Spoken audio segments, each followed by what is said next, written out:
Hello, my NEET aspirant. Today we will discuss about diffusion.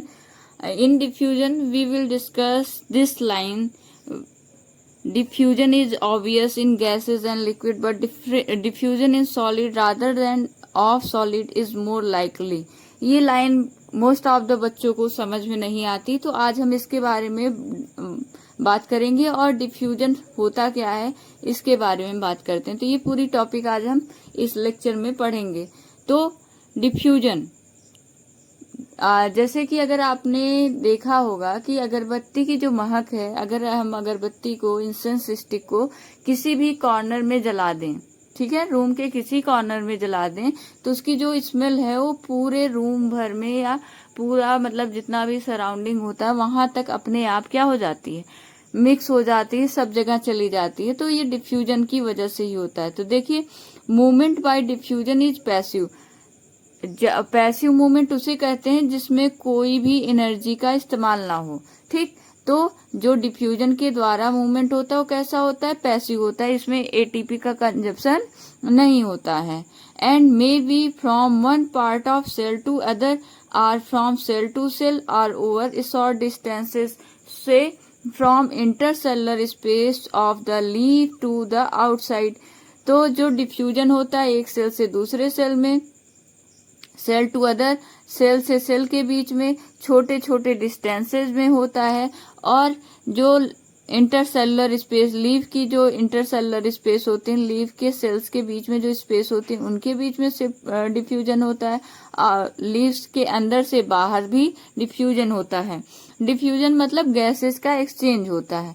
तो इसमें जब जो डिफ्यूजन होता है, ऐसा तो है नहीं कि आपने अगरबत्ती की जो महक है उसको हर जगह इन्वायरमेंट में मिलाई, वो अपने आप मिल रही है। तो इस वजह से जो एनर्जी एक्सपेंडिचर, इसमें कोई भी एनर्जी नहीं खर्च होती। No energy expenditure takes place in diffusion. Molecules move in a random fashion, the net result being substance moving from region of higher concentration to the region of lower concentration.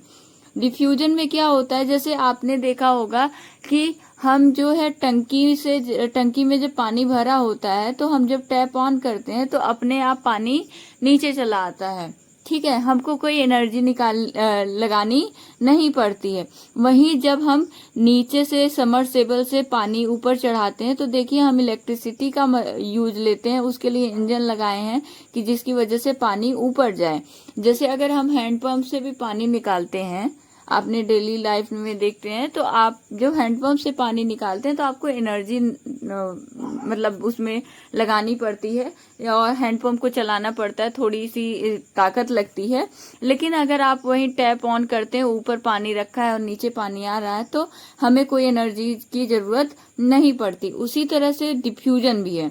Diffusion जो है, diffusion में जो मतलब diffusion क्या होता है, molecules जो होते हैं वो रैंडम फैशन में ऐसे ही घूमते फिरते, मतलब जैसे कहते हैं ना कि इधर चला मैं उधर चला, उसी तरह से ये भी ऐसे रैंडम फैशन में मूव करते रहते हैं।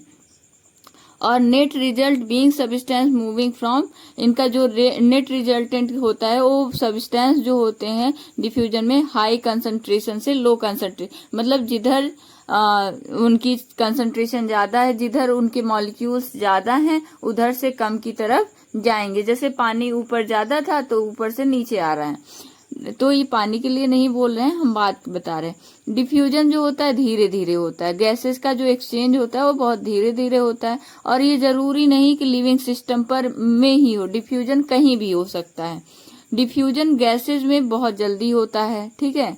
एंड लिक्विड्स, गैसेस और लिक्विड में डिफ्यूजन जल्दी हो जाता है। देखिए गैस, कोई भी गैस जो है आसानी से मिक्स हो जाती है ना, और हमें स्मेल भी जल्दी से आने लगती है। लिक्विड में भी डिफ्यूजन मतलब गैसेस की तुलना में थोड़ा धीरे होता है, लेकिन होता है। लेकिन जो सॉलिड में डिफ्यूजन होता है, सॉलिड का सॉलिड में डिफ्यूजन वो बहुत स्लो होता है। लिखा है diffusion is obvious in gases, sorry, तो इसमें क्या लिखा है कि diffusion is obvious in gases and liquid but diffusion in solid rather than of solid is more likely.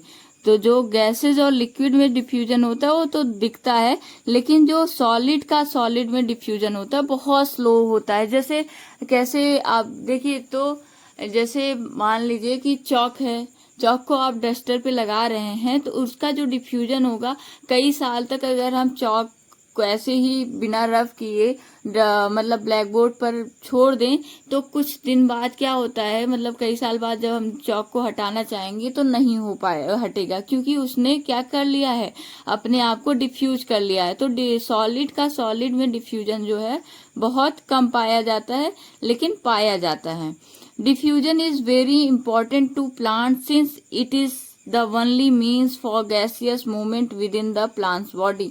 आपने 9th क्लास में भी पढ़ा होगा कि स्टोमेटा के थ्रू गैसियस एक्सचेंज होता है।